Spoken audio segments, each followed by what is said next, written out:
The afternoon heat hung thick over the camp, a sun so merciless it bleached the bamboo fences and turned sweat into salt. Somewhere in the distance, a generator coughed, dogs barked, and boots crunched on gravel. Then came the order, short, sharp, carried across the courtyard like a slap. Unbutton your trousers, turn around. The women didn't move at first. Dozens of them, captured Japanese nurses, clerks, and auxiliaries, lined up in worn khaki uniforms. Their faces were ghost, pale, lips cracked. For a heartbeat, even the guards seemed unsure whether the command was real or a cruel joke. But the lieutenant didn't repeat himself for humor. He repeated it for control. The women froze. Their orders before surrender had been clear. If captured, death is honorable. Humiliation is worse.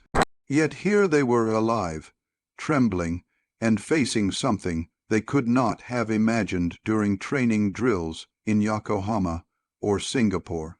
Behind them, the barbed wire shimmered in the heat. Ahead, the guards waited. In those seconds, the noise of the camp faded, replaced by a sound no one spoke of later, the slow, metallic clicks of belts unfastening.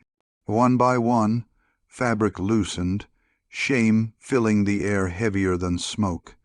Historians estimate that roughly 3,000 Japanese women were captured across the Pacific fronts. Less than half ever returned home. For most, the war ended not with bullets, but with orders like this, moments that stripped away not just uniforms, but identity. One survivor later said in a quiet interview, "They looked at us like specimens, not enemies." Her words sting because they humanize the inhuman, because the humiliation didn't end that day. It followed them for decades. A few American guards averted their eyes. Most didn't. The lieutenant, expression stone, hard, simply watched. His authority demanded obedience, even when it demanded indecency. And as the last woman turned around, the world seemed to tilt, the power dynamic of empire, race, and revenge collapsing into a single unbearable silence. That silence would stay with one woman in particular, the one whose shaking hands obeyed first. Her name, recorded faintly in a prisoner log, would carry us backward in time to the day before capture, when she still believed her uniform meant honor. Just hours before her capture, she had believed dying for the emperor was the purest form of honor. The posters back in Tokyo had promised that surrender meant disgrace, that Americans would tear their skin, steal their dignity, eat their flesh. Every lesson, every film reel, every speech from her commanding officer built that same picture, better to die than to be touched. Her name was Nakamura Keiko, a military nurse barely 22. She had been stationed in the jungles of Burma, dressing wounds in heat, thick with the smell of iodine and rotting leaves. When the bombardment started, she kept treating men whose bodies were shredded by shrapnel, whispering prayers between each injection. But when the Japanese line collapsed, her commander gave one last order: burn the records, do not be taken alive. Reality didn't match the myth. The Americans came fast, shouting through the smoke, rifles up. Keiko froze. One of her fellow nurses, trembling, tried to pull a grenade pin. Keiko stopped her. She couldn't do it, not after seeing too much death already. That single hesitation, that half-second of mercy, sealed her fate. Captured, tagged, numbered, stripped of rank. In the weeks that followed, she saw how everything she'd been taught about the enemy fell apart. They didn't eat prisoners. They didn't torture her for sport. But they didn't treat her as human either. To them, she was something between a curiosity and a trophy, proof that the war's balance had shifted, Japanese training manuals for female auxiliaries had declared surrender a crime worse than betrayal. That dogma kept them rigid even when their stomachs ached with hunger. Their captors couldn't understand the silence. They had been told Americans eat prisoners. One U.S. soldier later said, "We didn't need to. Fear did that for us." By night, Keiko dreamt of her parents, her temple, the sea wind from Yokohama. By day, she stared through the barbed wire, rehearsing escape fantasies she knew would never happen. The shame wasn't just in what the Americans made her do. It was in knowing her own people would never forgive her for surviving. And then came the morning when the command would echo through the camp again, louder, sharper, impossible to ignore. The air in the camp had that strange stillness before something ugly happens, like the pause between thunder and the strike. Morning roll call had ended, dust still swirling around bootprints. Then the lieutenant stepped forward again, voice flat but cold as metal. "Unbutton, turn around." The words sliced through the chatter of guards and the drone of insects. Keiko felt her throat tighten. It wasn't the first time she'd heard those words, but today something in the tone was different. Less order, more test. She looked sideways. A younger nurse beside her clutched her sleeve, eyes wide. "Do we have to?" she whispered in Japanese. Keiko didn't answer. The answer was already in the silence. The lieutenant's jaw flexed. "Do it," he repeated. Someone in the back of the line dropped to her knees. Another fainted outright, collapsing into the dust. The guards laughed nervously, not quite sure if they should help or stay still. Keiko's hands moved on their own. She couldn't think, couldn't breathe. The smell of sweat and metal filled her nose. There were roughly 3,000 Japanese women taken as prisoners across the Pacific. Reports indicate that in the last months of the war, disciplinary and misconduct cases among Allied camps spiked by nearly 30%, many never formally logged. In one memo discovered decades later, an officer simply wrote, "Morale low, conduct slipping." Keiko's younger companion, her sister in everything but blood, finally obeyed. She turned. The movement triggered a ripple through the line, like a domino collapsing dignity itself. One of the guards muttered, "This isn't right." The lieutenant's glare shut him up. The chain of command was a cage, each man trapped inside his own silence. From across the yard, a captured male officer stared, powerless, fists clenched. He would later testify, "They were the defeated, but in that moment we looked smaller." The sun climbed higher. Time stretched until it broke. When the order finally ended, no one spoke. The women buttoned their uniforms again with shaking fingers. The guards walked away, pretending nothing had happened. But the air, a thick, foul, unspoken, stayed. That air followed Keiko long after. It followed into her dreams, her waking hours, her breath. Inside that suffocating quiet, something inside her cracked, and from that crack the whisper of memory began to crawl out. That night the rain came hard, sheets of tropical water slamming against the tin roofs of the barracks. Inside, Keiko lay awake on the wooden planks that passed for beds, listening to the rhythm. Every drop seemed to whisper the same word, "Why?" Her hands still trembled when she touched her uniform. The seams smelled of dirt, sweat, and fear.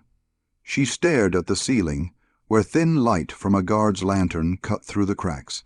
Each flash of lightning threw ghosts across the room, faces of women who'd broken under the same command, women who'd sworn to die before kneeling. In her mind, the old world replayed like a broken reel, the marching songs, the training films showing cheerful nurses waving flags, smiling for the emperor. She remembered her commander's last words before their hospital unit fell. "If captured, close your eyes to shame." He'd said it softly, almost kindly. But now, lying in the dark, she realized shame had no eyes. It seeped in through the skin. The Americans didn't beat them. Not often. They didn't need to. They had power in smaller cruelties, commands that stripped away choice, questions that cornered dignity. Keiko's silence became her shield. Words would only betray her trembling voice. Psychologists decades later would call this post-traumatic stress disorder. But back then, there was no name for it. Just the feeling that your body existed, but your spirit lagged somewhere behind, unable to catch up. A guard passed by the window, humming a jazz tune, something foreign and careless. The sound made Keiko's stomach twist. That music belonged to another world, one that hadn't seen starvation or loss. Across the barracks, the younger nurse, the one who had fainted, suddenly whispered, "We are already dead, aren't we?" Keiko didn't answer. She turned her face to the wall and forced her breathing to slow. The world outside was war. The world inside was survival. Later, one American officer would admit in his logbook, "We didn't understand what silence could do to someone." He was right. Silence was not peace. It was paralysis. And then, through that silence, Keiko's voice, unused for days, finally cracked open. One single English word escaped her lips. The single word slipped out before Keiko even knew she'd spoken it. Why? It was barely louder than the rain outside, yet somehow it cut through the night air sharper than any order ever given. The guards outside the barracks stopped mid-step. The sound of the word, soft, foreign, trembling, didn't belong in a place built on silence. She sat up slowly, clutching her knees, heartbeat loud in her ears. Around her, the other women stirred. Some turned their heads, startled. Others froze as if afraid the air itself might punish them for hearing English from a prisoner. From the doorway, the lieutenant appeared, same face, same authority. But something in his eyes had changed. "Who said that?" he demanded, flashlight beam sweeping the room. Keiko didn't move, but he saw her. He always saw her first. He stepped closer, the beam steady on her face. "You speak English." She shook her head. Then again, that single word, this time quieter, cracked by exhaustion. "Why?" For a long second, he didn't answer. The rain outside filled the silence, masking his breath. When he finally spoke, his voice was almost human. Because rules are rules, that was his excuse, his armor. He turned away, muttering something to the guard beside him, but his hands shook. Later, one of his men would recall that moment. He looked like he wanted to take it back, but orders were orders. Records from late 1945 show over 120,000 prisoners held under U.S. command in the Pacific. Investigations into camp misconduct were rare, and even when filed, most ended in quiet transfers or sealed reports. Truth was administrative. Guilt was buried in paperwork. Keiko didn't know those numbers. She only knew that the man who'd humiliated her now couldn't look her in the eye. And that, somehow, was worse, because it proved he understood. When the lieutenant left, the rain eased. The room stayed quiet, but something unseen had shifted.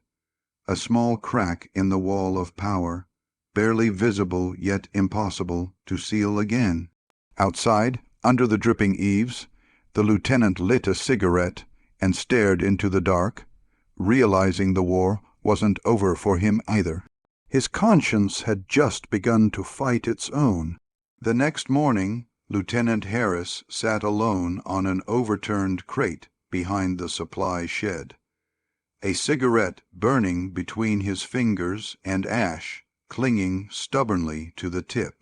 The camp was waking up, boots crunching gravel, the metallic clatter of mess tins, but the sound felt distant, muffled by guilt. Every time he blinked, he saw her face again, the Japanese nurse, eyes hollow, lips trembling as she asked that one impossible word. Why? He'd led men through firefights, watched friends torn apart by shrapnel, but nothing in war had felt as corrosive as that moment of humiliation he'd ordered. The rules said prisoners must obey.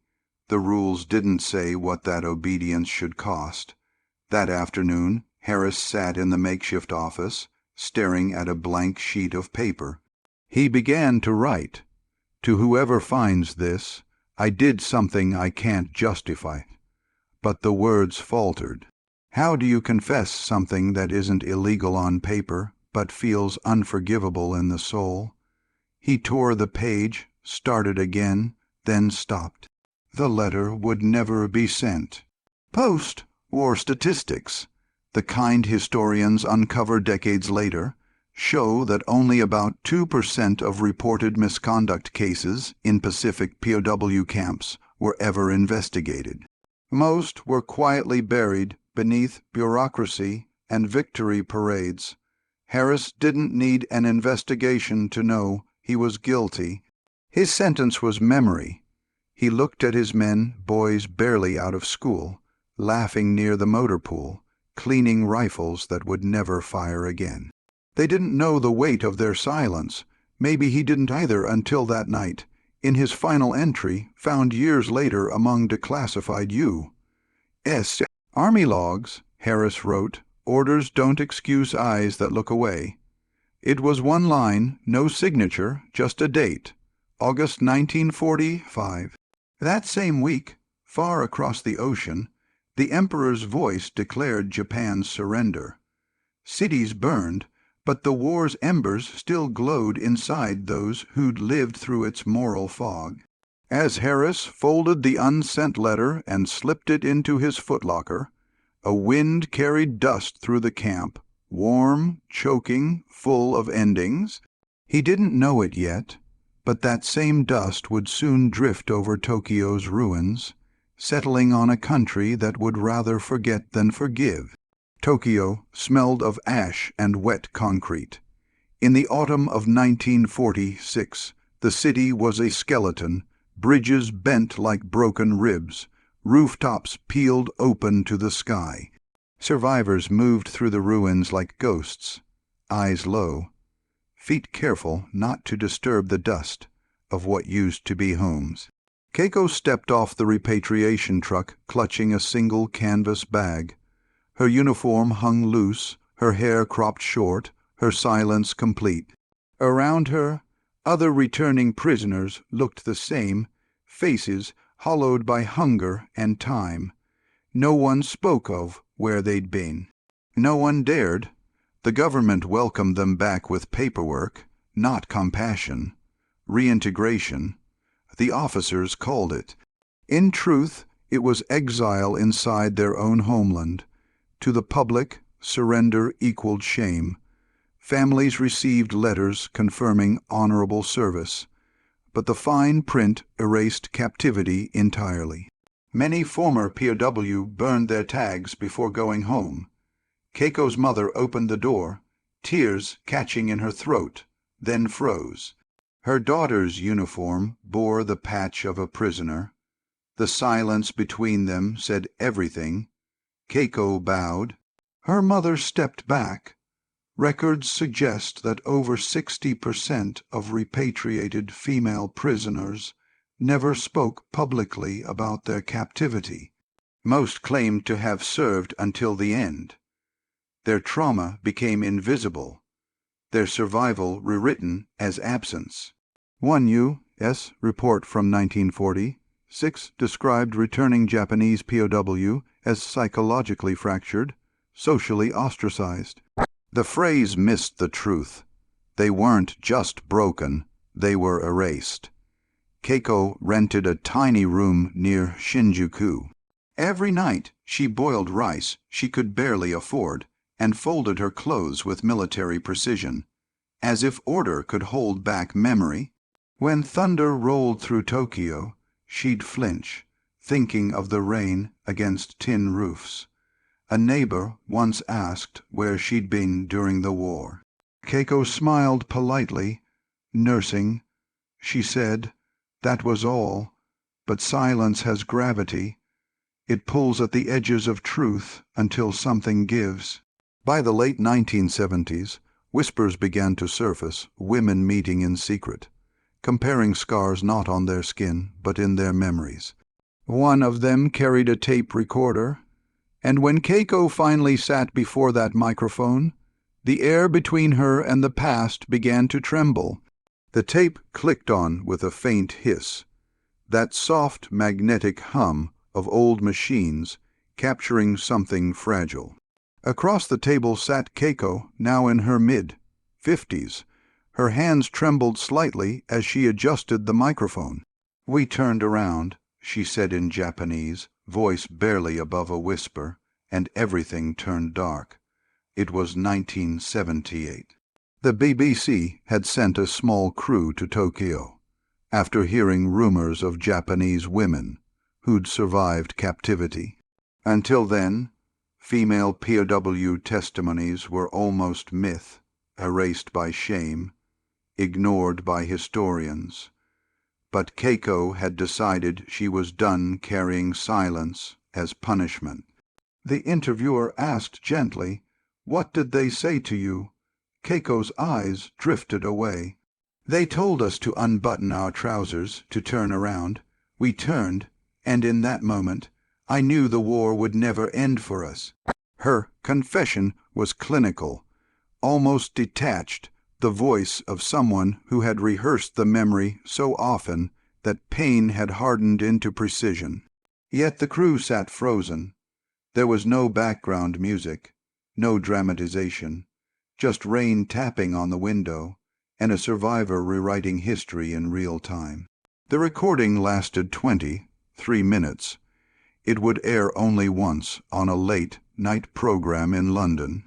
Listeners described feeling punched silent. This was the first confirmed broadcast of a Japanese female POW personal account. 33 years after the war's end, newspapers later quoted one journalist. "Her calmness was the loudest scream I'd ever heard." Official Japanese outlets refused to comment. Western veterans groups dismissed it as emotional exaggeration. But Keiko didn't want sympathy. She wanted acknowledgement. "If they made us turn around once," she said near the end, "then let the world turn around and see what they did." That sentence lingered in the studio air long after the tape stopped spinning. The cameraman quietly wiped his eyes. The producer didn't speak for nearly a minute. A year later, the transcript circulated among student activists in Tokyo, photocopied, translated, handed out in secret meetings. A new generation had found a voice buried under decades of silence, and they weren't about to let it fade again. By the mid-1980s, Tokyo had transformed neon lights, crowded trains, the hum of a nation obsessed with progress. But beneath the fluorescent glow, a quiet rebellion stirred. University students, curious about their grandparents' hidden war, passed around smudged photocopies of Keiko's interview like contraband. Each copy carried her voice, trembling, resolute, across lecture halls and late-night dorm rooms. The underground screenings began small, a rented basement in Shibuya, a borrowed projector, 20 students huddled together, watching grainy footage of Keiko's calm face as she said, "We turned around and everything turned dark." When the tape ended, no one clapped. No one breathed. Then a single student whispered, "Why didn't we know this?" Surveys conducted during the 1980s revealed that roughly 72% of Japanese youth had never heard about female prisoners of war. School textbooks omitted them entirely. History had been edited to protect pride, and silence, once again, was the weapon. As the screenings spread, so did anger. Veterans associations condemned them as anti-national. One protest outside Tokyo University ended with older men shouting through megaphones, "You shame the dead." The students didn't fight back. They simply played the tape louder. One of those students, a 21-year-old named Aki, couldn't shake the voice she'd heard. It wasn't guilt. She'd later say, it was recognition that could have been my grandmother. Aki and a few others formed a small history collective. They began tracing the women's records, writing letters to archives abroad. "If Japan won't tell us," she said, "maybe America will." It was naive, idealistic, but it was movement. They raised enough yen for a single ticket. Eki was chosen to travel to Washington, D.C., carrying nothing but a notebook, a tape copy, and a promise. Find the files they hid. The day she left, an elderly woman, Keiko, pressed something into her hand. It was a faded prisoner tag, the number barely legible. "You will need this," Keiko said softly. "Proof survives when memory fails." Aki bowed deeply. The tape, the tag, and the truth would soon cross an ocean, straight into the heart of America's archives. The air inside the National Archives in Washington, D.C., was cold enough to sting. Aki stood beneath the fluorescent lights, clutching Keiko's prisoner tag in her palm as if it were a compass. Rows upon rows of metal cabinets stretched before her, America's memory stacked in silence. Somewhere inside those drawers was proof that the humiliation had happened. She'd written polite letters for months before arriving. Most went unanswered. When she finally spoke to a clerk, his tone was courteous but rehearsed. "Some Pacific records are still restricted," he said, eyes on his clipboard. National security for a war 4 decades old." She filed her request anyway. Weeks passed. Then, one rainy morning, an envelope arrived. Partial release approved. Inside were black and white photocopies, pages covered in thick black ink. Entire paragraphs vanished behind redaction bars. At the top of one, faintly legible, "Camp Conduct, Confidential."